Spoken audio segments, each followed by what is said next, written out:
Bismillahirrahmanirrahim. Assalamualaikum warahmatullahi wabarakatuh. Halo teman-teman, kali ini saya akan menjelaskan sedikit tentang structure and written expression. Nah, sebelum kita melangkah lebih dalam, apa itu structure and written expression? Sebelumnya, izinkan saya memperkenalkan diri saya. Nama saya Andi Anissa Delia Putri dari Fakultas Usuluddin Filsafat dan Politik, jurusan Ilmu Hadis kelas A.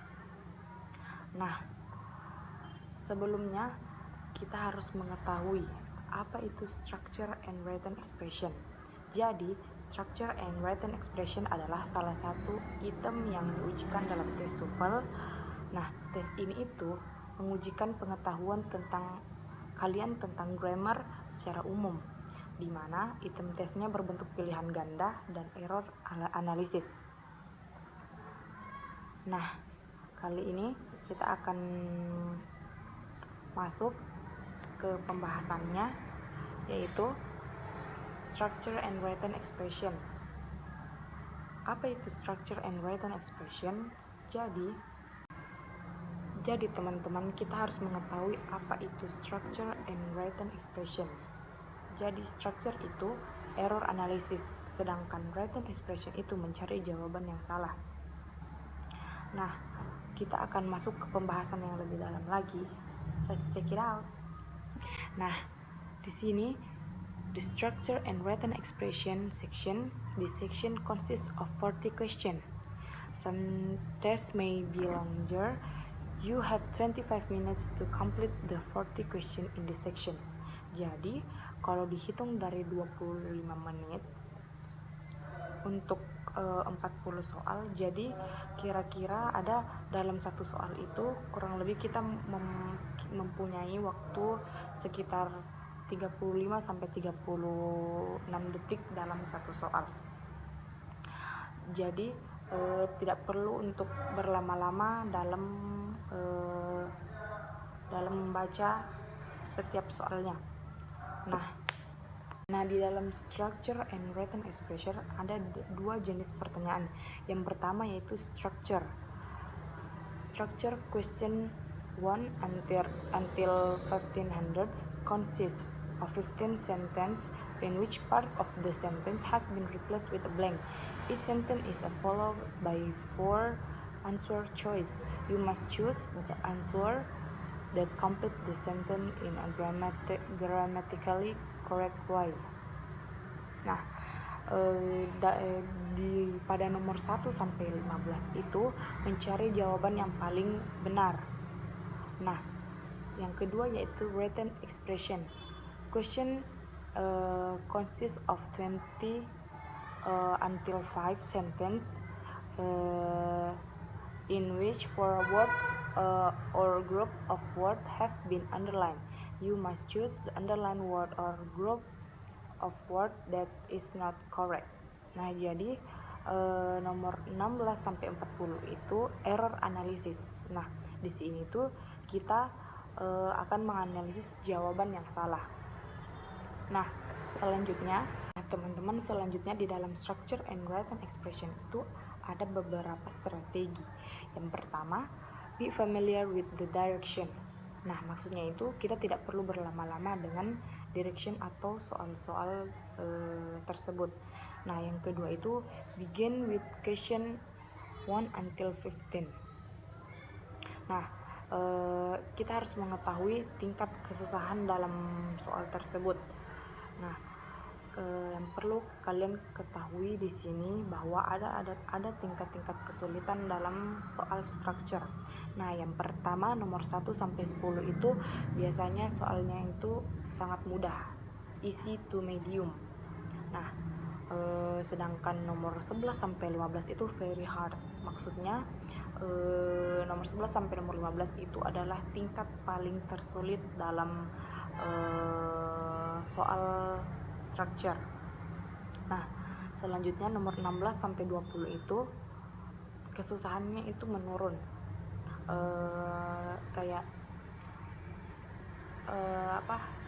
Tadi sebelumnya kan nomor 11 sampai nomor 15 itu very hard. Nah, selanjutnya nomor 16 sampai 20 itu kembali ke mudah.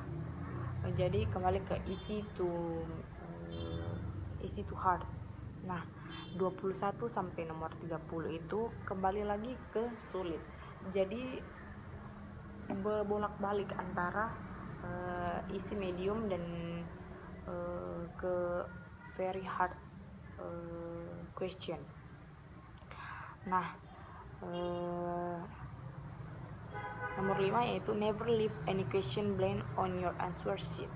Jadi jangan sampai kita meninggalkan satu soal yang kurang, karena dalam sistem TOEFL tidak ada sistem minus dalam structure. Selanjutnya yaitu strategies for the structure question. Nah, dalam soal struktur itu ada beberapa strategi. Yang pertama yaitu first study the sentence.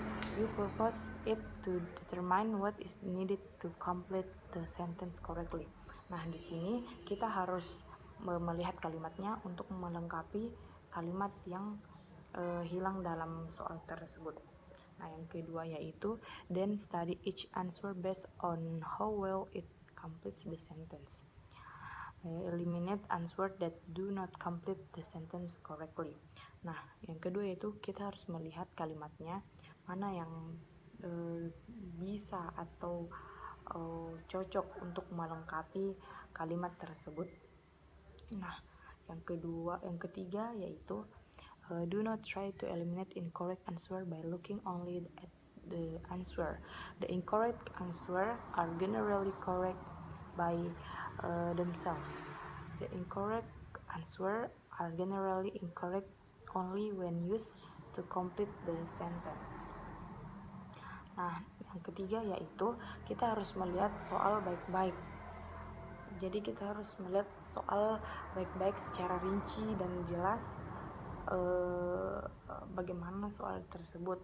Nah, kita tidak boleh terlalu cepat karena itu akan memakan waktu kita dalam mengerjakan soal. Nah, number 4, never leave any answer blank. Be sure to answer each question even if you are unsure of the correct response. Nah, yang keempat yaitu jangan meninggalkan kertas dalam keadaan kosong. Jadi dalam soal structure di TOEFL itu tidak ada sistem minus. Jadi kita tidak boleh meninggalkan kertas itu dalam keadaan ada satu jawaban yang kosong. Jadi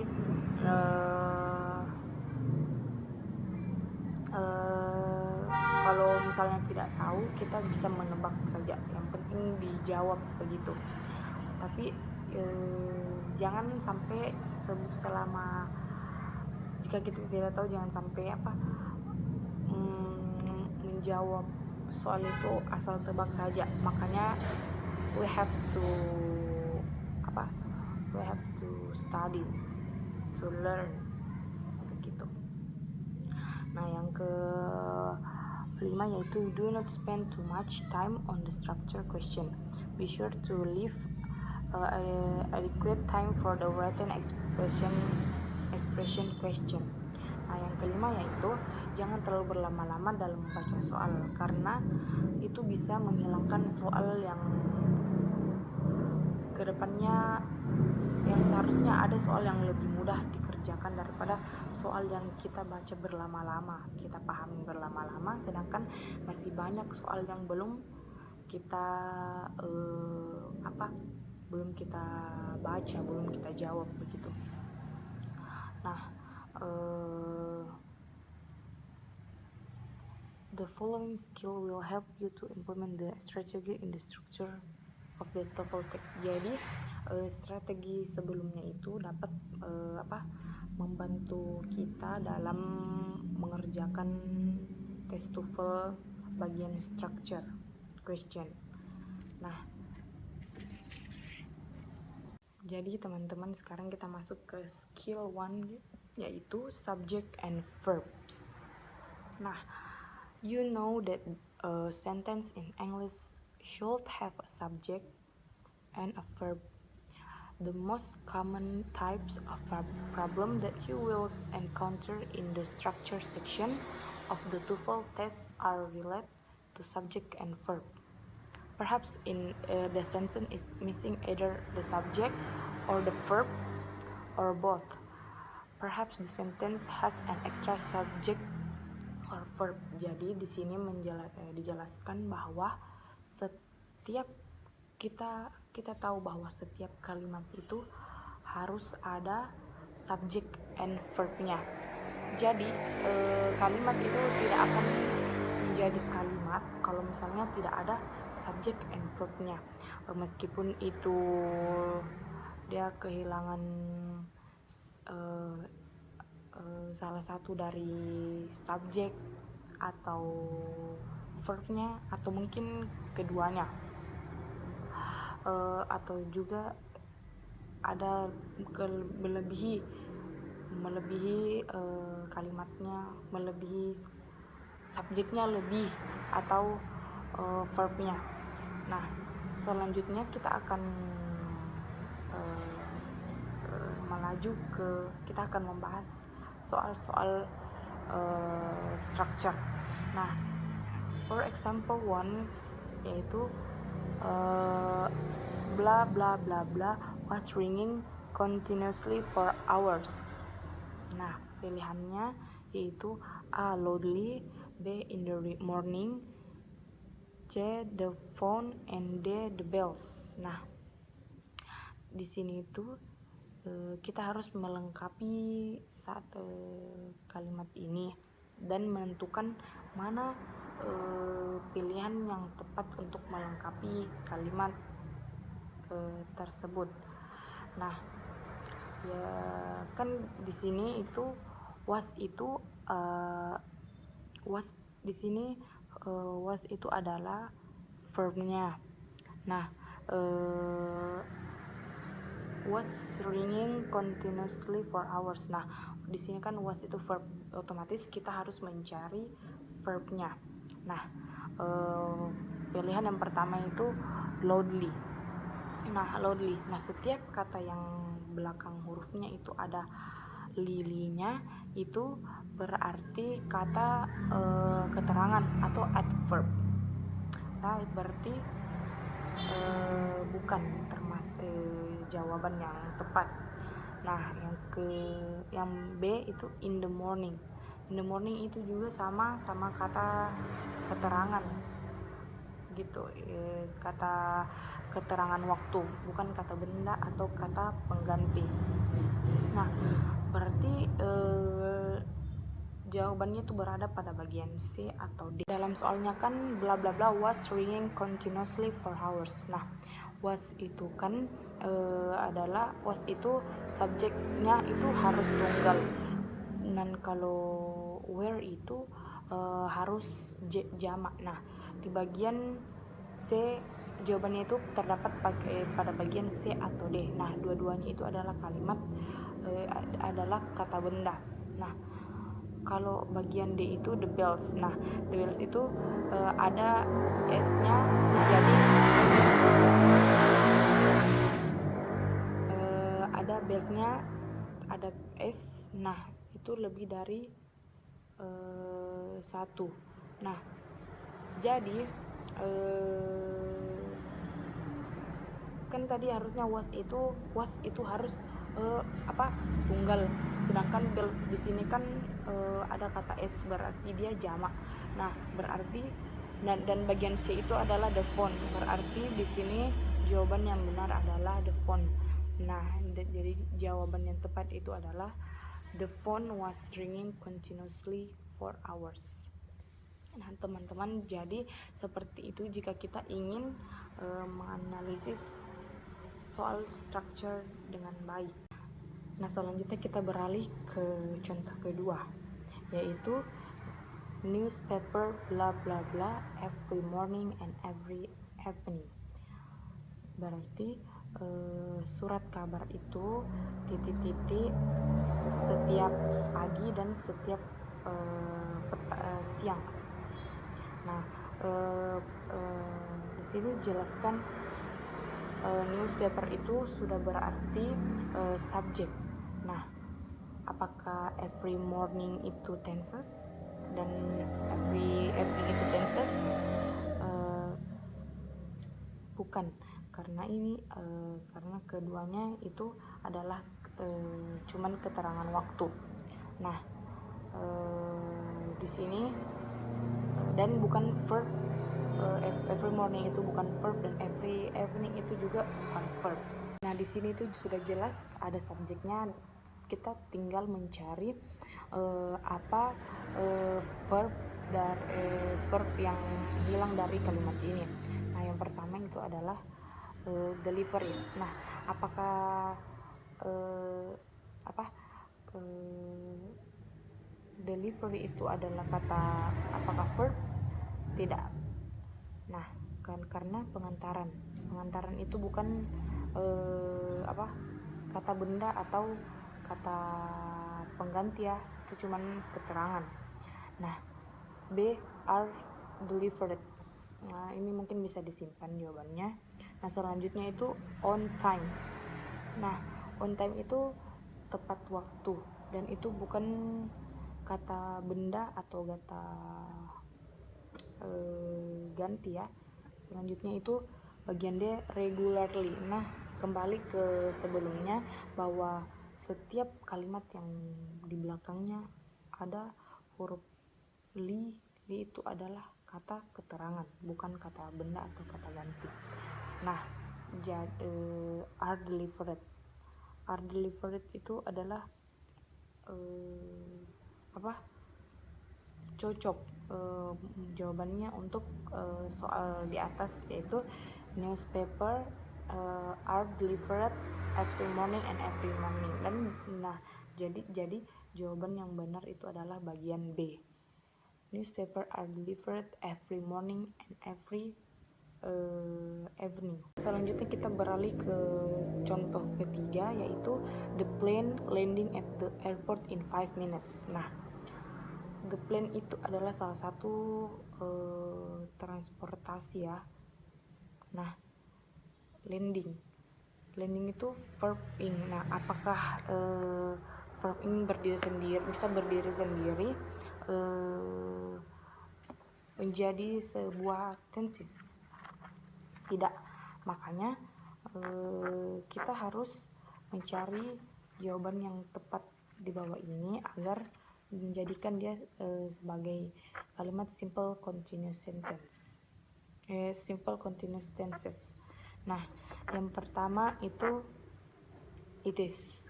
Nah, it is itu subjek. Nah, jika digabungkan ke dalam kalimat the plane it is landing at the airport in 5 minutes. Nah, berarti dia akan verbnya akan double. Nah, kita satukan, the plane it is landing at the airport in 5 minutes. Nah, tidak cocok kan? Nah, bagian B itu sama, it really is, ada kata it-nya. Nah, berarti salah. Nah, yang bagian C itu is this descending. Nah, is descending itu adalah sebenarnya is itu sudah hampir benar masuk jawabannya dalam soal. Tetapi ada lagi kalimat descending. Descending itu adalah verb ing, sedangkan kalimat selanjutnya yaitu landing. Nah, jadi kalau kita satukan the plane is descending, landing, nah itu double verbing. Itu tidak cocok dalam soal tersebut. Nah, bagian D itu will be. Nah, ini adalah jawaban yang tepat untuk pertanyaan tersebut. Jadi jawaban yang benar ada the plane will be landing at the airport in 5 minutes. Nah, seperti itu adalah jawaban yang tepat. Nah, teman-teman, selanjutnya kita beralih ke soal. Nah, exercise 1, underline the subject once and the verb twice in each of the following sentence. Then indicate if the sentence are correct C or incorrect I.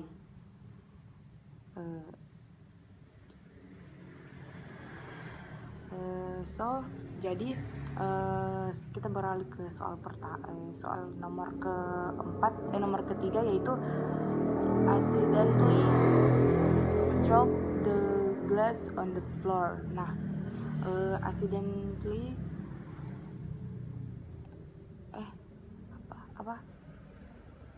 drop the glass on the floor. Nah, di sini verbnya yaitu drop verb. Nah, otomatis yang harus kita cari adalah subjeknya yang hilang pada soal ini.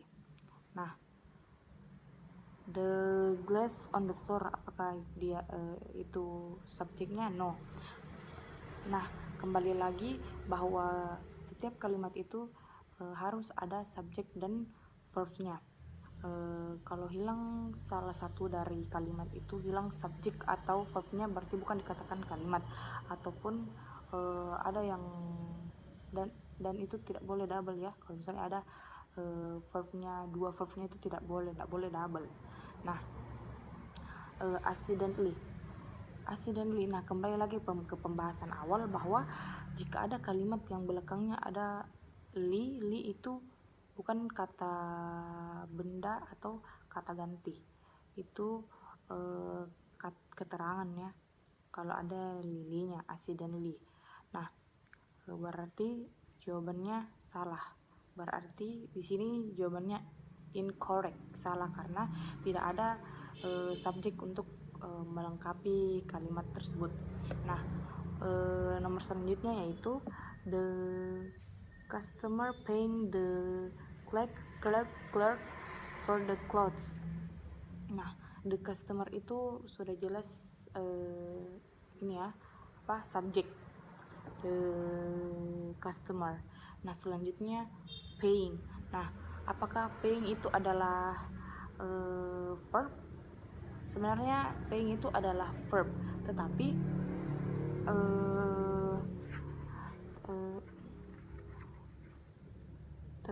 itu belum bisa dikatakan verb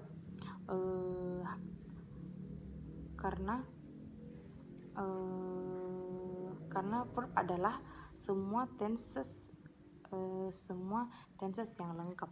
Nah, di sini paying itu kurang lengkap.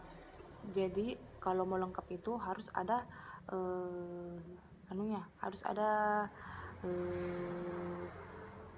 to be, is. Nah, kalau mau dikatakan verb itu verb sebelumnya harus kata is. Jadi the customer is paying the clerk for the clothes. Jadi di sini jawabannya salah karena dia kurang is. Berarti incorrect ya jawabannya. Nah, berarti the customer paying the clerk for the clothes itu adalah incorrect. Oke guys, cukup sekian sedikit penjelasan saya tentang materi structure and written expression. Jika ada kekurangan dan kesalahan mohon dimaafkan. Semoga bermanfaat. Syukron. Wassalamualaikum warahmatullahi wabarakatuh.